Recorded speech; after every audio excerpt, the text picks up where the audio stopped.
Сәлем достар, сіздермен Айғаным, каналыма қош келдіңіздер. Алда келе жатқан жаңа жылға осындай керемет салат жасадым. Сіздер де жасап көріңіздер. Өте дәмді болып шығады. Менің каналыма тіркеліп, лайк басып, комментарий қалдыруды ұмытпаңыздар. Салатымызға керек заттар тізімін мен төменгі описанияға қалдырамын.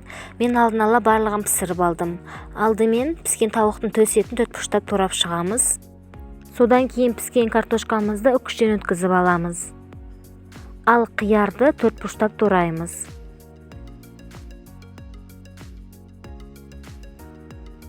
Қызанақты да төртбұрыштап турап аламыз. Піскен жұмыртқаның ағы мен сарысын бөліп аламыз.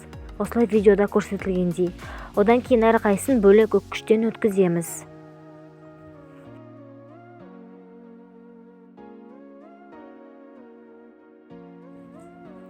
Енді ірімшікті де үкіштен өткіземіз. Мен салатты осындай формада дайындаймын. Сол кезде біздің салатымыз тегіс әрі әдемі болып шығады. Алдымен піскен картошкамызды саламыз. Үстіне кішкене тұз сеуіп, майонез жағып, одан кейін жұмыртқаның сарысын саламыз. Кішкене тұз сеуіп, тағы да майонез жағамыз. Енді үстіне туралған қиярымызды салып, үстіне кішкене тұз сеуіп, тағы да майонез жағамыз.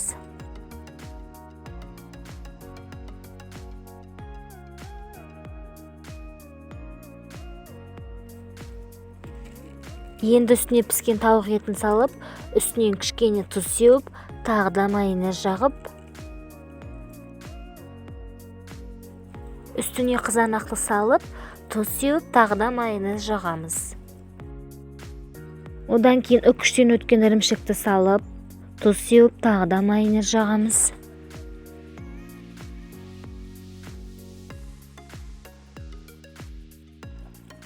Ең соңында жұмыртқаның ағын саламыз. Одан кейін қасықтың көмегімен бетін әдемілеп тегістейміз.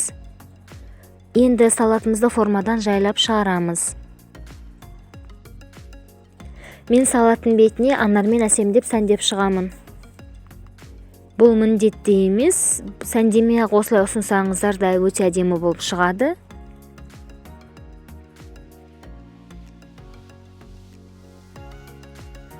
Міне достар, біздің салатымыз дайын. Бұл салат өте дәмді әрі тойымды салат. Менің каналымда жаңа жылдық дастарханға арналған басқа да салаттың түрлері бар. Кіріп көріп жасап көріңіздер. Жаңа жылдық дастарханға осы салатты жасап көріңіздер. Жақындарыңызға ұнайтынына сенімдімін. Менің каналыма тіркеліп, лайк басып, комментарий қалдыруды ұмытпаңыздар достар.